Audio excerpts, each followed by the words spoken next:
कल हमने one word substitutes पे छोड़ा था, तो आज हम वापस से वन वर्ड सब्स्टिट्यूट्स जो मैक्सिमम जितने आ सकते हैं उनको आज करते हैं। One word substitution.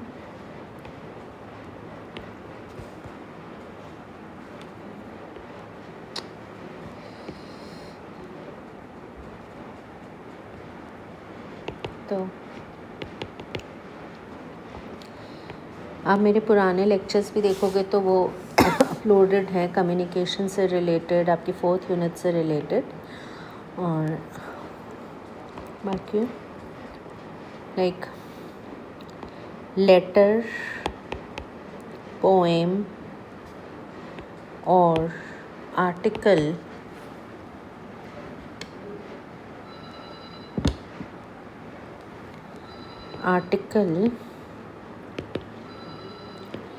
written by an unknown person is anonymous। अनाम, बेनाम जिसे कहते हैं, anonymous। फिर है government by one is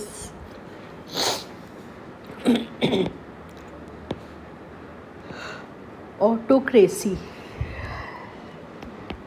Then government by the king is, king का जहाँ सिस्टम होता है उसको मोनार्कियल फॉर्म ऑफ गवर्नमेंट कहते हैं, monarchy. Government by the people, आपको पता होना चाहिए इसका तो जवाब।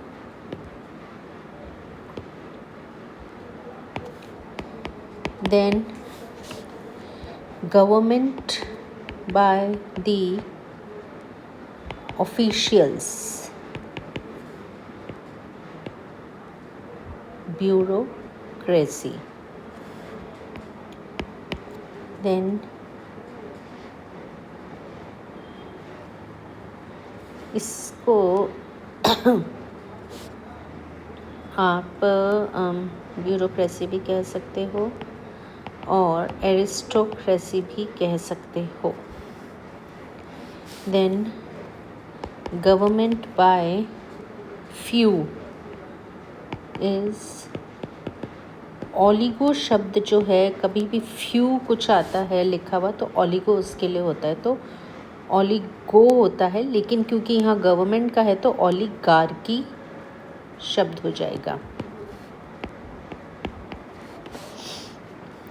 फिर है, ये मैंने आपको कई बार बताया है, one who does not believe, sorry ये 6 नहीं है, ये है आपका 3rd। One who does not believe in God, atheist. Theist है जो गॉड में बिलीव करता है, और ए इसके साथ ऐड कर दें, या A for absent, P for present होता है, तो ए लगाने से क्या हो गया, एब्सेंट, तो एब्सेंस ऑफ गॉड यानी एथीस्ट। और इसी का उल्टा अगर हम करें तो one who believes in God is theist.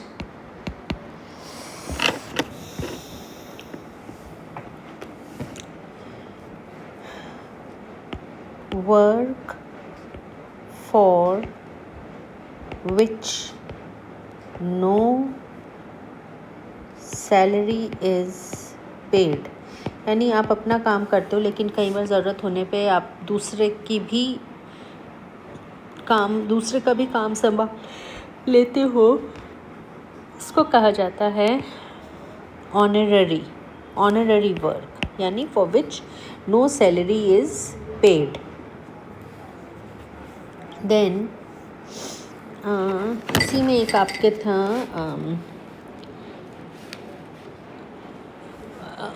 I think it was wait sinecure था, let me highly paid for no work. मैं एक बार और कंफर्म कर लूँगी, पर आई थिंक ये सिनेक्योर है।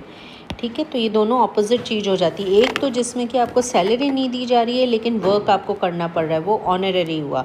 एक है जिसमें आपको हाईली पे किया जा रहा है लेकिन काम नहीं करना होता है, उसको सिनेक्योर कहते हैं। प्लेट 7th है,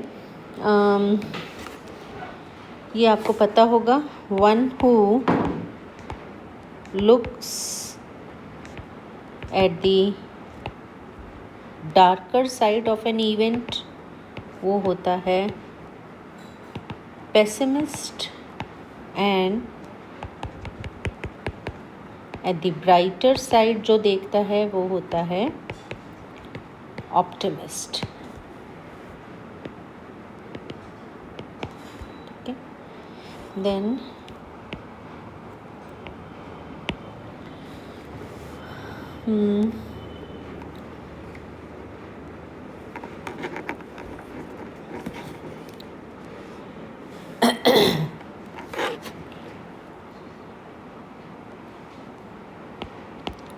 one who loves humankind and helps them in all aspects is philanthropist।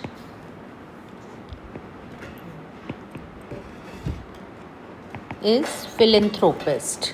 ठीक है, then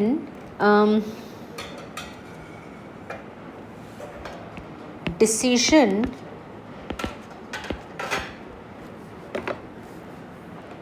on which everyone agrees, decision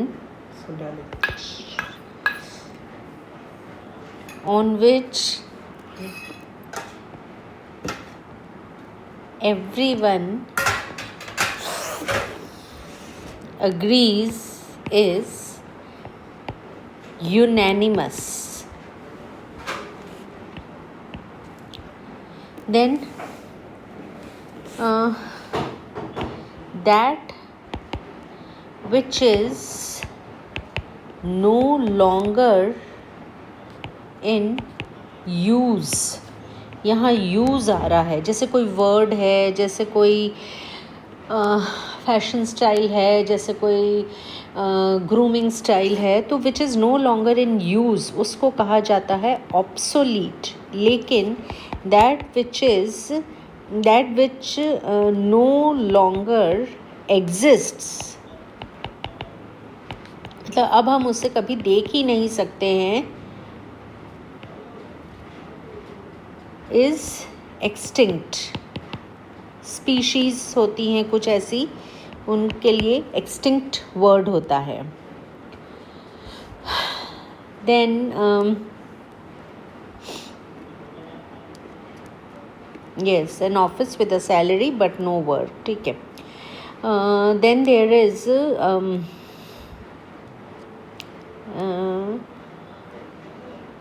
one who cannot, you know all that, one who cannot pay the debts in insolvent होता है, indebted होता है,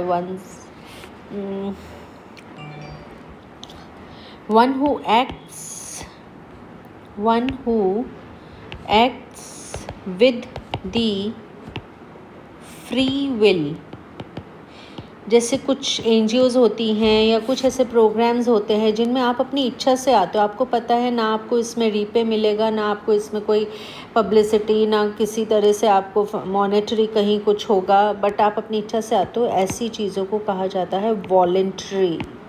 या voluntarily मैं इसको join कर रहा हूँ। फिर है एक बहुत बड़ा कारण जिसे कि कहा जाता है सुशांत सिंह राजपूत की डेथ या मर्डर जो भी था, एक reason there was the act of high officials या celebrities या handful of people, officials, just wait, of high officials showing favor to their relatives, इसको कहा जाता है नेपोटिज्म। सुना होगा आपने। वन हु राइट्स, एक हाथ से लिखने वाला तो is a very common thing. One who rights with both the hands, with both the hands is ambidextrous। then इस बार आया था a span of 3 days when one is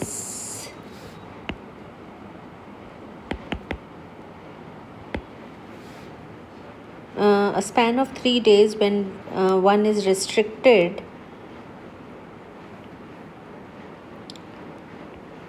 to, actually question framing was something different, मैं आपको paper से देख के बताऊंगी, जिसका कि आंसर एक नॉर्मल उसमें ये कहीं अवेलेबल नहीं था, लेकिन इसका आंसर था पीरियड्स। स्पैन ऑफ 3 days, 3 दिन होते हैं कि जब कुछ काम नहीं कर सकते हैं, अलाउ नहीं करते हैं कुछ रिलीजियस ऑस्पिशियस उसमें, बट उसकी फ्रेमिंग अलग थी, मैं आपको पेपर से देख के बताऊंगी। तो बहुत सारे स्टूडेंट्स को उसका नहीं आया था, but the answer was periods. ठीक है। Then speech delivered for the very first time, पहली बार कोई स्पीच बोलना इज़ मेडन, अनटच्ड जिसे कहते हैं, बिल्कुल फ्रेश, बिल्कुल नई, maiden speech. Then speech made without preparation is, ये भी बहुत बार आ चुका है एग्ज़ाम्स में, रिपीटेडली भी आता है, एक्सटेम्पोर।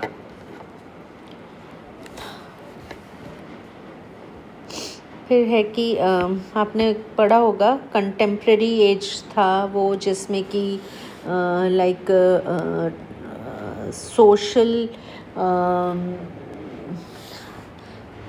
सोशल टॉर्चर या फिर सोशली जो उस टाइम पे कुछ राइट्स या सोशल कुछ ईवल्स होते थे, उनकी वजह से जो उस टाइम के राइटर्स थे, तो ऐसे उनको क्या कहा जाता है, कंटेम्प्रेरीज। तो man living in the, not living, living in the same age, एक ही समकालीन जिसे हिंदी में कहा जाता है, तो उसे इंग्लिश में बोलते हैं कंटेम्प्रेरीज। एक ही काल में एग्जिस्ट करने वाले एक ही तरीके के ऑथर्स या poets. Then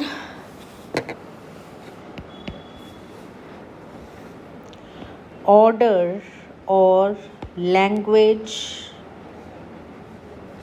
which is absolutely clear is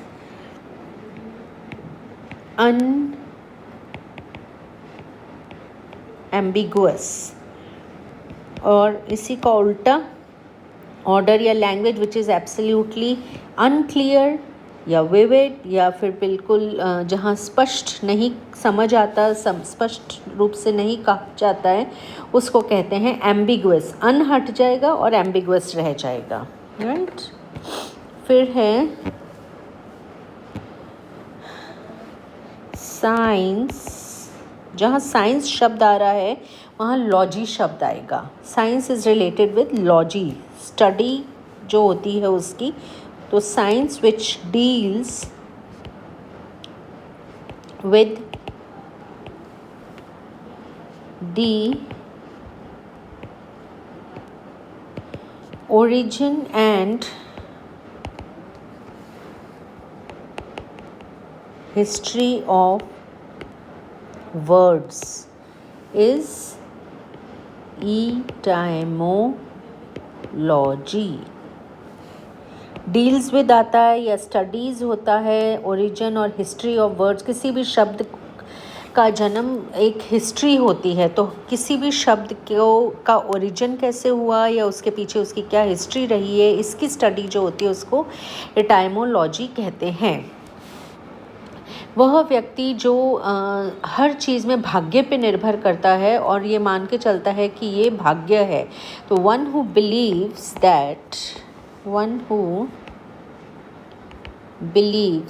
that everything is predestined by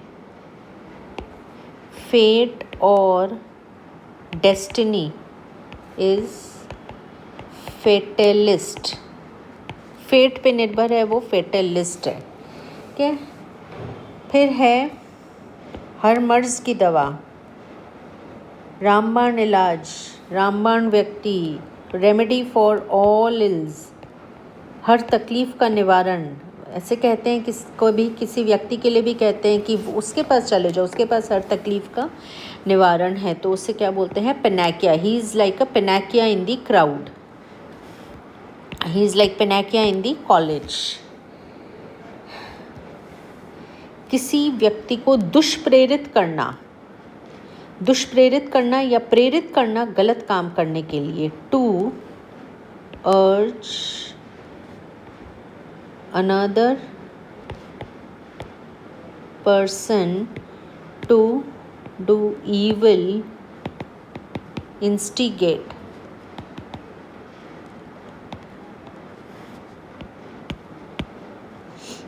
फिर क्या एक था कि दोनों हाथों से जो लिख सकता है, और एक है कि जो 2 लैंग्वेजेस जानता है, वन हु नोज़ 2 लैंग्वेजेस। अब यहाँ स्पेसिफिक आ रहा है कि 2 लैंग्वेजेस, तो वो होगा बायलिंगुअल। अब अगर आता है one who nose many languages, तो वो होगा पॉलीग्लॉट। एक मिनट, इसको बोलेंगे हु नोज़ मैनी लैंग्वेजेस। ये एक तो है ये लिंग्विस्ट यानी जिसको बहुत सारी लैंग्वेजेस आती है, और शायद इसको पॉलीग्लॉट भी बोलते हैं। Let me confirm it. Wait,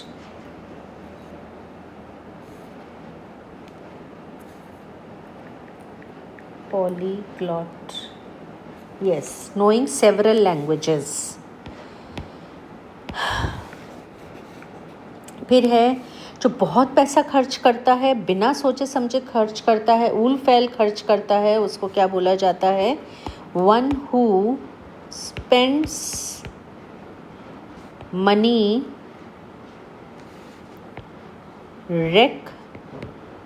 recklessly। spendthrift.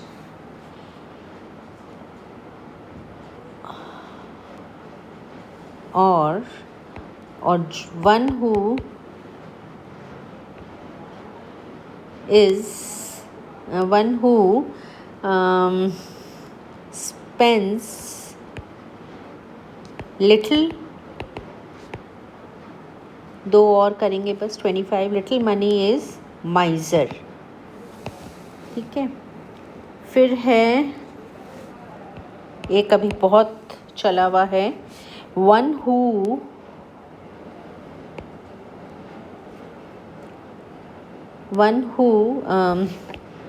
strictly restricts the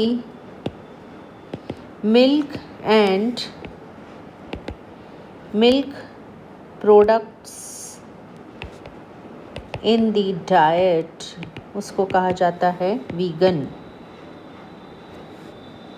and the last today will go for, ये मेरे एग्ज़ाम में आया था जब मैंने दिया था, टू एक्सप्लेन द टर्म कि लेट द बायर